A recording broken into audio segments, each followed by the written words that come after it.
See you next month? Unless we get tired of doing this. Not much chance of that. Set sail! Day 771. Still no contact made.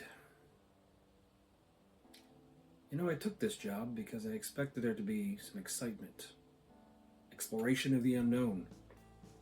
Maybe an invasion or two. But no, that is not what I got. There's more paperwork and waiting than should be reasonably allowed. I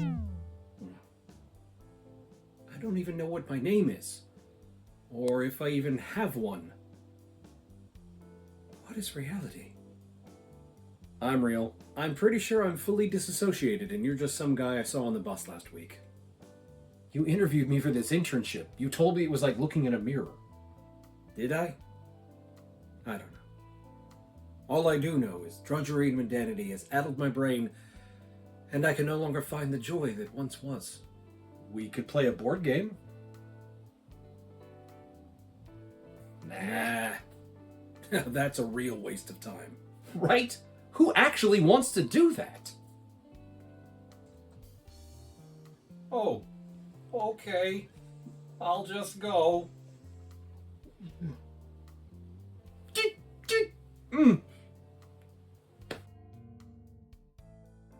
SETI is a resource management, worker placement, and alien blatherskite game released in 2024 and designed by Tomas Holek with art by these people. I feel like even attempting this list would be offensive to such talented folks and human ears. The goal is to seek out new life forms and new civilizations. Seriously, the point is finding evidence of alien intelligence, which directly leads to victory points. If only life were so straightforward. To set up, assemble the main board in the middle of the table with the planetary, solar system, and tech boards. Assemble the solar system display using the 3 disks, 4 sectors, and sun in a random configuration. Fill in the spaces at each star with data tokens. Sort the tech tiles by type and place them and the rotation token on the tech board, and then place 2 random alien species boards face down at the opposite edge. Shuffle the main deck and place 3 cards face up to form the card row next to the board. Prepare 4 stacks of cards with 1 plus the number of players each and put them in the marked end of round spaces. Place the 4 gold scoring tiles next to the board with a random side up opposite the card row. Each player chooses an available color and takes the corresponding figures, markers, score marker, publicity marker, and income card along with the player board. As shown on the income card, they place their publicity marker on the 4 space of that track, collect 4 credits and 3 energy, and draw 5 cards from the deck. Taking one of those cards, they increase their income by sliding it under the income card so that it only shows the corner, and then collect the shown credit, energy, or card as well. Place the credits, energy, and data tokens in reach of all players. The last person who saw a UFO is the starting player and takes the starting player marker, placing their score marker at 1, while the other players start at 1 point higher each in a clockwise fashion.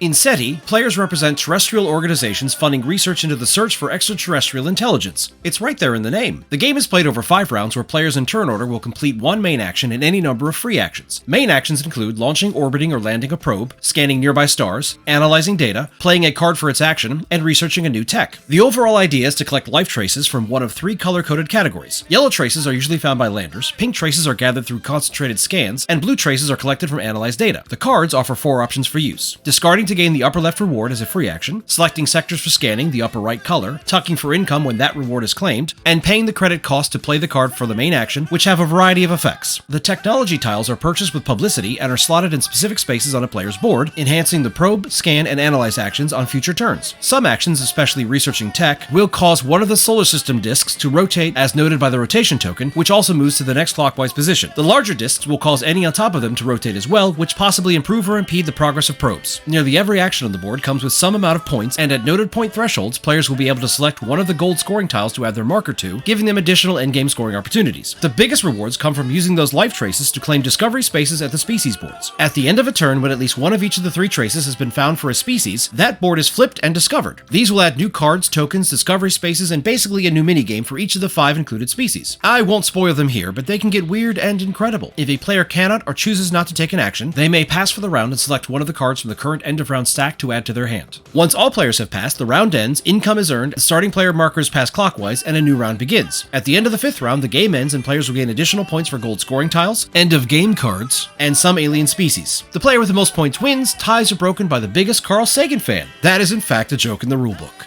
Or is it? No, it is. It is.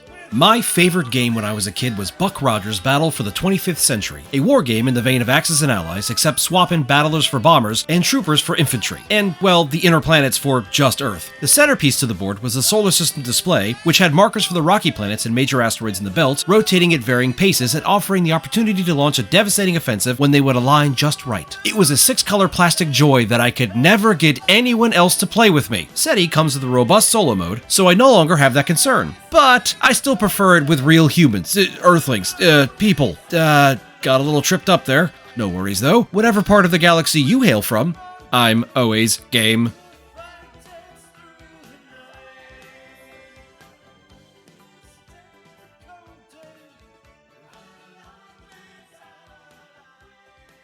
Torgon, this has been the best day of my life.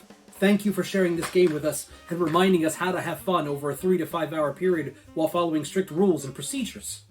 You've shown me what bliss can come from 7 pounds of cardboard, 582 cards, 6 custom dice, and 1 leather-bound instruction tome.